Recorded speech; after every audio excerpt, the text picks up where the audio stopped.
When a worker breathes, asbestos fibers enter the mouth and nose and flow down the air passages deep into the lungs.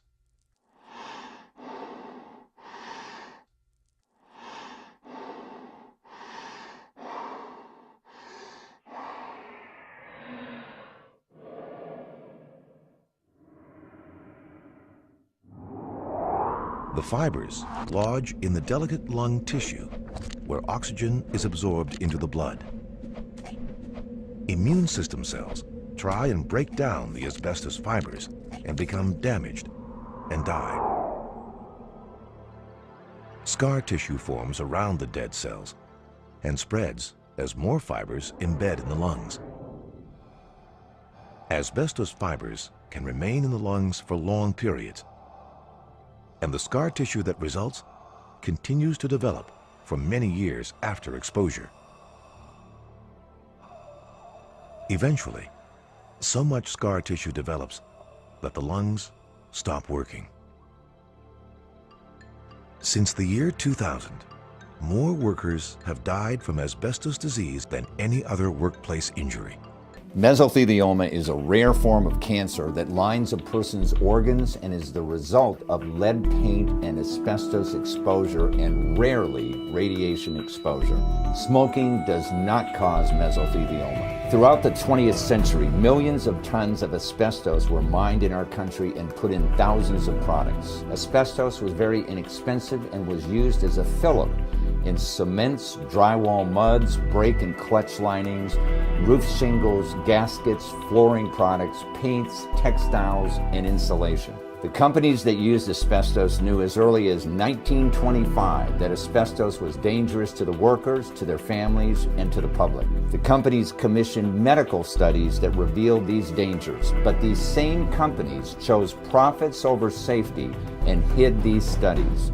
They provided no warnings about the dangers, and as a result, thousands of Americans have been killed by asbestos.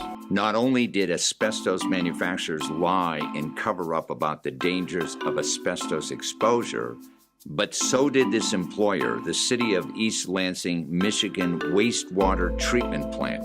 9 employees and former employees of the city's wastewater treatment plant sued the city, stating they were repeatedly exposed to mercury and asbestos, and the city delayed notification of that exposure for 7 years. The city was aware of the potential dangerous asbestos exposure in their facility and hired a contractor, FiberTech, in 2006 to conduct a thorough study. FiberTech provided a detailed report to the management of the City of East Lansing in February of 2007. The study found 81 locations where asbestos was present throughout the wastewater treatment plant, and they recommended immediate notification of the employees. But the employees were never notified until 7 years later in February of 2014. And as a result, the city deliberately and maliciously exposed workers to dangerous asbestos over a period of 7 years. This amounts to over 14,000 work hours. The latency period to develop mesothelioma and asbestosis is approximately 20 years. Several employees have already experienced significant breathing issues. The knowledge that you might develop a serious medical condition because of the willful acts of their employer is very disturbing. In recent years, the City of East Lansing has been cited twice for violations by Michigan's OSHA. That includes one time for safety violations related to both the presence of asbestos and the mercury spill, and another time for failure to correct previous violations. Here are some of the victims of the City of East Lansing's cover-up to tell their own stories. I am Alicia Morris, and I work for the City of East Lansing. I was especially angry to know that in 2007 they could have shared the information with us to protect us, and they didn't. I am Jose Morales. I work for the City of East Lansing wastewater plant. I'm a process control specialist. After I had found out that my employer had hidden this for so long, I was beyond mad, because I've got family. Excuse me, it's hard not to. You're in my shoes and you got a family and you got kids. It was very emotional. I just can't fathom the idea that someone will watch you suffering and not stop it. After I'd found out my employer had hidden the dangers of being exposed to asbestos and the mercury, I was lost. I mean, how would you feel if it was reversed? In this insider exclusive Justice in America Network TV special, Michigan Asbestos Cover-Up, our news team is on location in East Lansing, Michigan, with these victims of the City of East Lansing, Michigan wastewater treatment plant and their lawyers, Neal Wilensky and Kelley Collett of the Neal J. Wilensky Law Firm, to report on how their former employer deliberately and willfully exposed these employees to extremely dangerous conditions, knowing full well that serious injuries would be suffered by these dedicated, hardworking employees. This is the Insider Exclusive, live from East Lansing, Michigan.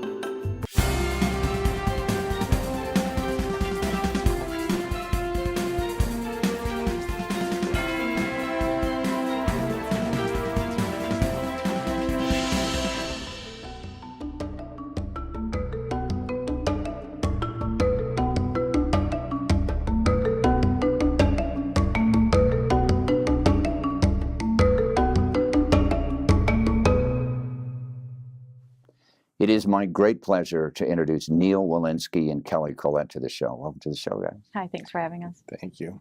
Tell our audience a little bit about your law firm.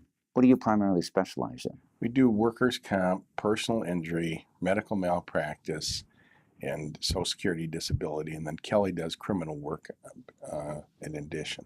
Okay. We're here today because you have filed suit against the City of East Lansing for basically a cover-up. Can you tell our audience a little bit about the clients you represent? Who are they, by the way? Okay, we have 7 clients, and their names are Jose Morales, Troy Williams, Ryan Ebbinghaus, Josh Lefebvre, Mamadou Chan, and Alicia Morris. Okay. And they all were employees of the City of East Lansing working at the wastewater treatment plant. And they had different jobs. Some were what's known as operators, and some were doing more maintenance. And they're all working there. They were longtime employees of the City of East Lansing wastewater treatment plant. So this case arose out of, in about February of 2014, the employees find out that they had been working in numerous areas of the wastewater treatment plant, which is several buildings, it isn't just one building, over a long period of time in areas that had asbestos. And they were exposed to it. And they were exposed to it every day, every work day. We figured it was basically a little over 2,000 hours per year, times 7 is 14,000 work hours, right, that these employees were exposed to asbestos, not knowing they were exposed, not knowing they were working in those areas. And let me bring up something important. We say not knowing. The City of East Lansing hired an outside agency, right? That's correct. To do a study to see what the exposure to asbestos was, and they hired them in 2006, if I remember correctly, right? It was late 2006, and the study came out in early 2007. So the study comes out. What did the study say? Study showed that there was 89 locations, 89, throughout the wastewater treatment plant that had asbestos. It then made recommendations, 5 recommendations, and they were: 1, you have to tell the employees, outside contractors, anybody that's working or coming into these areas about the asbestos. 2, you provide training. 3, clean up the asbestos. And there were some other recommendations as well. And the study and the recommendations were provided to the City of East Lansing. and that was February of 2007. Wasn't one of the other recommendations is to notify all the employees that worked there that they were being exposed to asbestos? Yeah, that was one of the primary recommendations. Yeah, they didn't do that, did they? No, they didn't. Why didn't they do that? Probably was money. Okay, meaning they would have to take remedial action now in 2007 rather than wait until it was finally revealed? That is correct. But for whatever their reason was, they deliberately concealed this study from their workers for a period of 7 years. Mm-hmm. Now, as a result of that, let's talk a little bit about exposure to asbestos. You represent 7 clients. We have some of them here today. Some of them have had negative effects of being exposed to asbestos, correct? Correct. Basically, exposure to asbestos is a longer term process. You can start having some lung problems, but you're not going to know for 20 years or more whether you have the more serious consequences. That's the latency period, correct? That is correct. That it can affect you. That it can affect you. Now, by the way, how did the employees find they're part of a union, right? Yes. How did they find out about it? Well, there was a grievance meeting, and they were discussing different safety concerns at the wastewater treatment plant, and the question got brought up that some workers are wondering that in the tunnel areas that they were doing repair and other work at, there was stuff falling off the ceiling, and they wondered what it was. Could it be asbestos? What was it? And so the supervisor says to Alicia Morris, who was the chief union spokesperson, so haven't you seen this study? And Alicia says, what study? And so out comes the study that had been concealed for 7 years. Right. So had she not asked that question, had they not had that meeting, nobody would have known about it, maybe even till today, right? That could be. Okay, so let me ask you this, Kelley. These employees, how have they taken this news that they have been working around this dangerous chemical for so long? These people are terrified, and not only to mention that, if the asbestos falls on you and you bring it home, you're exposing your wife, your children, and over the period of 7 years, their supervisors knew about this for 7 years. Right. And upon any questions asked, they were told, if you say asbestos one more time, you're going to be looking for a new job. Right. So you sued the city, correct? Yes. And what happened? What happened, Kelley? The judge ordered that the case proceed, right, and they appealed that, and so right now we're in the Court of Appeals waiting for them to decide. Yeah. Why did the city, Neal, just say they wanted the case dismissed?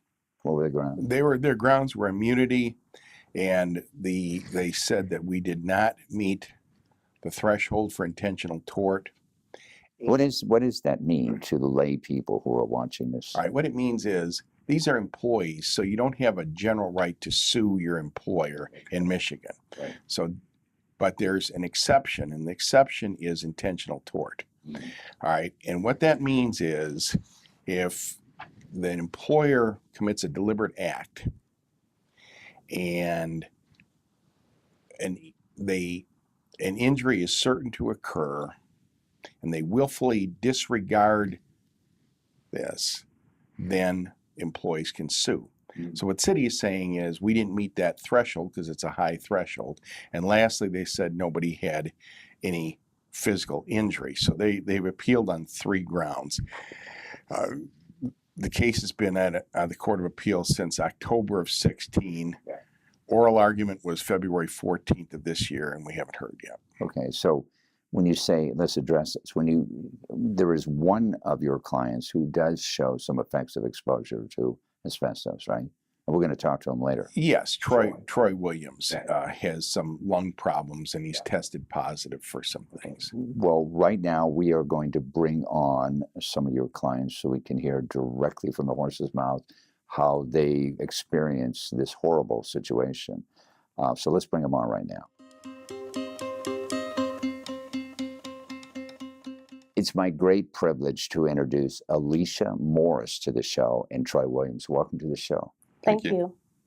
You are still working at wastewater treatment, East Lansing wastewater treatment plant, right? Yes. And you are no longer working there, right? No, I'm still working there. You are still working there. Okay, fine. And both of you have been exposed to asbestos for the entire 7 years, Yes. from 2007 to 2014. Yes. What did you think about it? You're the head of the union, are you not? Is that right? Yes, I'm considered a union chair. Yeah. And when you found out about this report that was done 7 years before, and nobody bothered to tell you, when it said in there, notify all the employees, what was your initial reaction? Initially, I was at a union meeting, Yeah. and I was shocked. I was devastated. Yeah. Did you know what asbestos might do to you? I had heard about it, Yeah. but I didn't know the ramifications until later. Yeah. And I went home that night, and I woke up in the middle of the night and I actually started crying. Yeah. How about you, Troy? I was shocked. You were shocked. Yes, I mean, this was important for you to know, right? very. And they chose not to tell you. Correct. Do you have any idea why they chose that? I think it had to come down to money. In other words, they would have had to take corrective action, which would have cost them money, right? Right. Yeah. When you approached management and you said, why didn't you tell us? You know, our lives and our health and our safety at risk, what was their reaction? Well, initially, the superintendent, Catherine Garnham, she said, well, didn't they tell you? And she handed us a report in the office. Yeah. And said this was from 2007. Did you believe that she was not aware of this? No, I did not believe she was not aware of it because I asked her, there's a memo from October 2017 that I had found later, and she had requested an asbestos report for part of the plant that was being worked on. Yeah, so she knew about it. So she knew. Yeah. Did you confront her with this later on? I did. I Yeah. did. And what happened? And she didn't say anything. What do you She mean? just- She says, I can't talk to you anymore. I'm out of words. No, what happened was over the phone. Yeah. Because when I found out Did that she hang up the phone? yes, she did. She said she didn't have to explain anything to me. Really? Your manager, your supervisor doesn't have to explain why she put you in danger. Right. Is that right? Right. And what has she said to this day? We haven't had any conversations since the day she didn't show up for work. So you both work, you still work there. Yes. And she still works there, right? No, she had left She about left. a month after that. Okay. But what about the rest of management? What have they been saying to you? They haven't been saying anything. What corrective action have they taken since 2014? They did do a mediation of the asbestos. Yeah. Okay. And they made all the employees aware of what was going on? Yes, after the fact. Did they provide medical examinations for you or anything or what? Not initially. We had Yeah. to wait over a year before they even offered. Wow. And they also did not immediately offer to clean up the asbestos. Yeah. We had to go through our union, go through our lawyer. So in other words, had you not done this, had you not gone through Neal, for example, had you not, they wouldn't have done anything, is that right? I believe so. I believe so. And I think the reason now the plant is being upgraded is because of this. Yeah. How has this affected you, Troy, in terms medically? How has it affected your health? I do have a breathing issue. Yeah. And what has it been diagnosed as? Environmental restricted lung disease. What's that mean in simple English? It's when I can't hold enough air in my lungs anymore. Yeah. Were you like a runner before or an athlete or anything like that? Athlete, yeah. Yeah. You can't do that anymore? No. You can't. And you attribute this to exposure to asbestos. Yes. Okay. How about yourself? I have a lot of sinus problems. Yeah. And I contribute that to the asbestos along with the mercury exposure. Okay. And now you're on national TV right now. What do you have to say to your bosses? I have to say, here we are professionals in the wastewater field. We protect the waterways, but who's protecting us? Right. And you depend on your employer to do that. And I'm just hurt. I'm almost a 36-year employee, and I felt let down. Yeah. That they did this purposely when they had a chance to protect us and they Yeah. didn't. Yeah. How about yourself, Troy? What would you say to your immediate supervisors and the company? And you still work there. So, I admire the fact that you're here stating this. Okay. What would you say to them? I would say to them, it's not only us that are standing up, it's also our families that have been affected, our children, our kids, Yeah. Yes. cousins, parents. Right. And I really think that they should have done it different. Well, I want to thank you both for appearing on the show. I find it courageous, and let's hope this thing gets resolved. Thank Yes. you. Thank you. Thank you.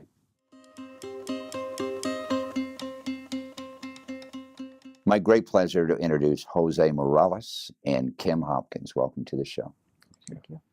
I understand, Jose, you're still working at the plant. Is that Yes. right? And Kim, you retired, right? Yes. What were your initial thoughts? And first, what were your initial thoughts when you found out that the company had been hiding this information that might affect your health? I was shocked, Yeah.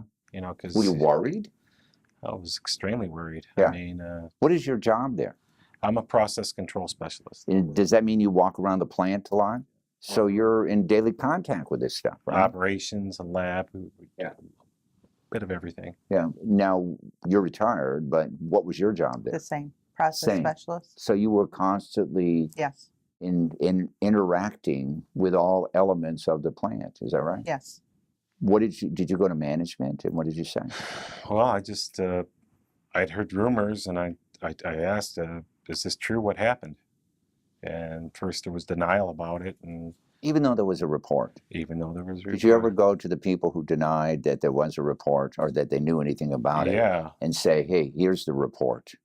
What did they say? It all started, I think, it started to bother me the most is because of the denial. I Yeah. mean, I asked my Nobody likes to be lied to, right? no, and especially in the line of work we're doing. I mean, we're the first line of defense against disease. Right.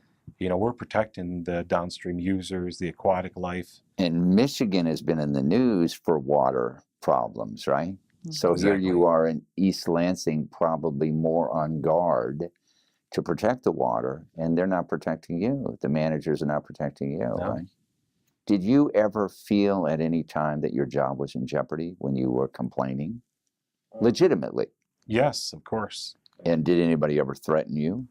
Threaten your job? Not directly, no. Okay, indirectly? I think there were some indirections that were pointed towards us that were involved in the lawsuit. Of course, there was. So you're on national TV right now. What do you have to say to your employer and your former employer? What do you have to say to them? I was just doing my job. I didn't do anything wrong, and it's just a shameful thing that we, we're put in harm's way, without us knowing. Because I understand the latency period of exposure to asbestos can be 20 years. Or longer. Yeah, or longer. Have either one of you experienced any negative medical? A lot of it has been stress mostly. Yeah. I mean, but there's been some things that I'm hesitant. My wife asked me, "Boy, you've been coughing a lot," and there's just a lot of things that. Have you been coughing more? Oh yeah. Oh, really? Yes. So has the company taken remedial measures to change things for the better? They've done changes since then. I understand that you had to force them to make the change. Of course. They didn't do it voluntarily. No, I mean, you're talking about a cover-up of 7 years that, who knows how long we were exposed to that. But what have we been doing? I mean, walking through these areas and. Well, you've been exposed to it longer. You were there, what, 36 years? No, 25. 25 years. Asbestos has been around for 25 years. So I would gather you've been exposed for 25 years. Yes. What do you have to say to your bosses, your former bosses? Well, I didn't really know anything, and they came and told us in March, and I was really shocked to have to hear and not knowing. Well, let's hope that this show generates a resolution that's fair to all of you. And I want to thank both of you for being on the show. Thank you for having us. Yes. Appreciate it. For our audience, Neal, tell our audience a little bit about the dangers of exposure to asbestos. What can happen? Well, what can happen is, in the worst case scenario, you can develop a horrible form of lung cancer called mesothelioma. And There's another one, asbestosis. Asbestosis is the disease process that comes from asbestos exposure.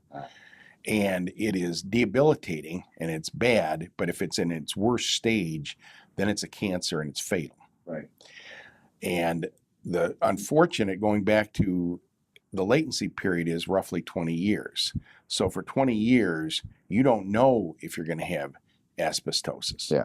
But once you're diagnosed, I understand that the time you have remaining could be as little as 18 months. That's correct. Yeah. I mean, I have met some victims who have lived as long as 4 years, but sure as shooting, they don't last longer than that.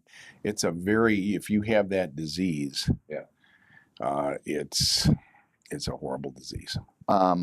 So what are, if a person who's watching the show thinks that they have been exposed to asbestos, what are their legal rights? Well, they have several legal rights. I mean, you have the right to sue the asbestos company if you can identify, where the exposure came from. And if it came through your employment, you'd also have workers' comp case against your employer. So you have more than one legal right.